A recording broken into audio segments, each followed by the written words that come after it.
Presiden Amerika Serikat Donald Trump menyatakan bisa memanfaatkan penutupan pemerintahan atau government shutdown untuk memecat sebagian besar pegawai negeri sipil.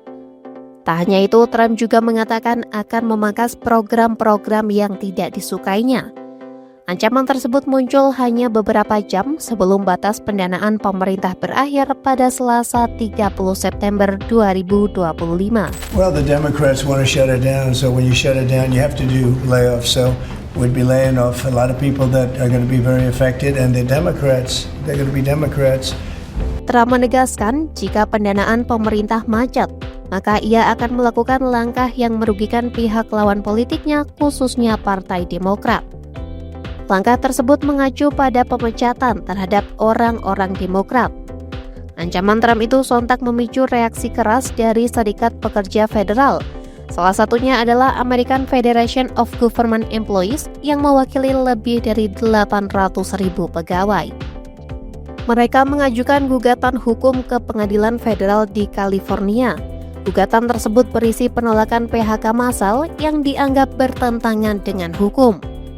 Sementara dalam dokumen pengadilan, Serikat Pekerja juga menyoroti memo Gedung Putih yang dikeluarkan pekan lalu mengenai dimulainya proses pemangkasan tenaga kerja. Menurut para pekerja, langkah Trump semakin bermasalah karena sejumlah pejabat justru dikecualikan dari status cuti tanpa bayaran agar dapat tetap bekerja untuk melaksanakan rencana PHK. Jika shutdown benar terjadi mulai 1 Oktober 2025, maka keluarga, bisnis, dan perekonomian AS akan terkena dampaknya. Sekitar 750.000 pegawai sipil federal diperkirakan akan dirumahkan tanpa gaji setiap hari. Sementara pekerja di sektor vital tetap diwajibkan masuk kerja namun juga tidak menerima gaji hingga dana dipulihkan. Tak hanya itu, dampak juga bisa meluas pada layanan publik seperti inspeksi keamanan pangan hingga akses ke Taman Nasional. Banyak keluarga pegawai federal juga diperkirakan akan menghadapi kesulitan akibat gaji yang tertunda.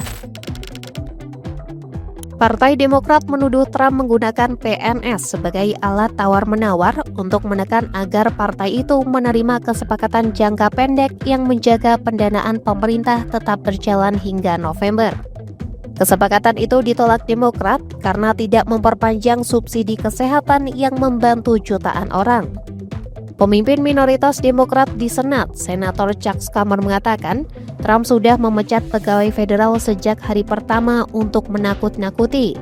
Meski demikian, Trump justru semakin percaya diri dan menyebut Direktur Anggaran Russell T. Falk bisa memangkas anggaran ke level yang tidak mungkin dilakukan dengan cara lain.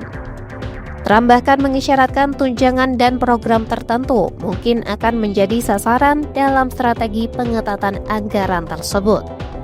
Hingga berita ini ditayangkan, Gedung Putih belum memberikan tanggapan atas gugatan Serikat Pekerja maupun kritik dari kubu oposisi.